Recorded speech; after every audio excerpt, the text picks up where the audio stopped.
بسم اللہ الرحمن الرحیم۔ شروع اللہ کے نام سے جو بڑا مہربان نہایت رحم والا ہے۔ اہل صحبت کے محترم عزیز دوستو، السلام علیکم۔ ناظرین، مور کو جنت سے کیوں نکالا گیا؟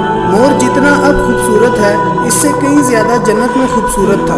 مور کی خوبصورتی پہ سبھی پرندے فدا تھے، لیکن ان سب خوبیوں کے باوجود مور سے ایسی کون سی خطا ہو گئی تھی جس سے اللہ تبارک و تعالیٰ نے مور کو جنت سے نکال دیا۔ اللہ تبارک و تعالیٰ نے جب حضرت آدم علیہ السلام اور اماں حوا علیہ السلام کو پیدا فرمایا، اس کے بعد ان کو جنت میں بھیج دیا۔ وہ دونوں جنت میں بہت ہی پرسکون رہتے تھے، بہت ہی لذیذہ میوے پھل کھایا کرتے تھے، لیکن ایک اناج جس کو کھانے سے اللہ پاک نے انہیں منع فرمایا تھا، اور وہ اناج گندم تھا۔ چونکہ شیطان حضرت آدم علیہ السلام کی وجہ سے ہی جنت سے نکالا جا چکا تھا، اسی وجہ سے شیطان کی حضرت آدم علیہ السلام سے دشمنی ہو گئی تھی۔ شیطان یہ چاہتا تھا کہ وہ کسی بھی طرح حضرت آدم علیہ السلام کو جنت سے نکال دے، اور ساتھ میں اماں حوا علیہ السلام کو بھی جنت سے نکال دے۔ جب شیطان کو یہ خبر ہوئی کہ حضرت آدم علیہ السلام کو تمام میوے کھانے کی اجازت ہے لیکن گندم کھانے کی اجازت نہیں ہے، تو شیطان انتقام کی آگ دل میں لیے جنت کے دروازے کے پاس بیٹھ گیا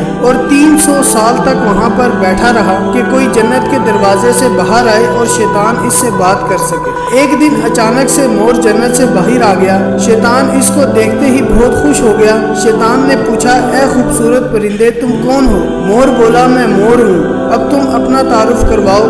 شیطان نے جواب دیا کہ میں عالم قروبیہ کا ایک فرشتہ ہوں، میں اللہ پاک کی عبادت سے ایک پل بھی غافل نہیں ہوں، میں چاہتا ہوں کہ میں جنت میں جاؤں، وہاں کی نعمتوں کا اپنی آنکھوں سے مشاہدہ کروں۔ شیطان مور سے کہنے لگا کہ تم مجھے جنت کے اندر لے جاؤ، میں تمہیں 3 ایسی باتیں بتاؤں گا جس سے تمہیں ابدی زندگی حاصل ہو جائے گی، تمہیں بڑھاپا اور بیماری نہیں آئے گی، تم ہمیشہ جنت میں ہی رہو گے۔ شیطان کی یہ باتیں سن کر لالچ میں آ کر مور نے کہا کہ مجھ میں تو اتنی طاقت نہیں ہے کہ میں تمہیں جنت کے اندر لے جاؤں، لیکن ایک سانپ میرا دوست ہے، وہ شاید تمہاری مدد کر سکے۔ یہ کہہ کر مور سانپ کے پاس آیا، اس کو ساری بات بتائی۔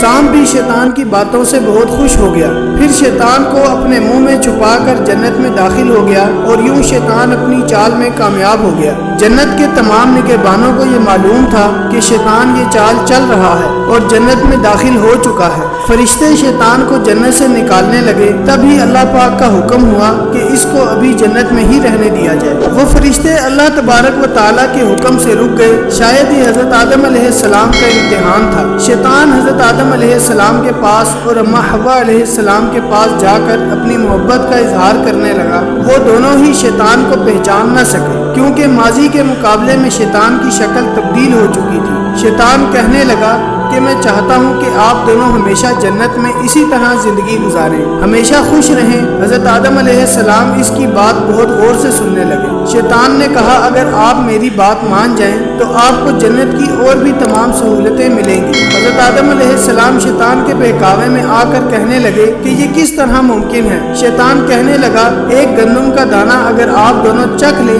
تو آپ کو ابدی حیات حاصل ہو جائے گی اور آپ جنت میں ہی رہیں گے۔ یہ بات سن کر حضرت آدم علیہ السلام کے دل میں رجحان پیدا ہوا، لیکن ان کے دل میں اللہ کی نافرمانی کا خوف غالب آ گیا۔ جبکہ اماں حوا علیہ السلام شیطان کی باتوں میں آ گئی، جس پر اماں حوا علیہ السلام نے حضرت آدم علیہ السلام کو راضی کر لیا۔ پھر اس کے بعد ان دونوں نے اس گندم کے دانے کو چکھ لیا۔ جیسے ہی گندم کا دانہ ان کے اندر گیا تو دونوں کے سطر واضح ہو گئے، جس کے بعد دونوں اپنے اپنے سطر چھپانے لگے اور خوف خدا سے کانپنے لگے۔ اسی دوران اللہ تبارک و تعالیٰ نے فرشتوں کو یہ حکم دیا کہ حضرت آدم علیہ السلام اور حضرت اماں حوا علیہ السلام کو زمین پر اتار دو۔ حضرت آدم علیہ السلام کو سری لنکا کے قریب نیچے زمین پہ بھیج دیا، جبکہ اماں حوا علیہ السلام کو جدہ کی سرزمین پر اتارا گیا۔ جن خوبصورت پیروں سے چل کر مور شیطان کو جنت کے اندر لے آیا تھا، وہی خوبصورت پاؤں اللہ پاک نے مور سے لے لیے۔ سانپ جو اپنے منہ میں شیطان کو چھپا کر لایا تھا، اس کے منہ کی خوبصورت خوشبو کو چھین کر اس میں زہر ڈال دیا گیا۔ پھر مور کے ساتھ ساتھ سانپ کو بھی جنت سے نکال دیا گیا۔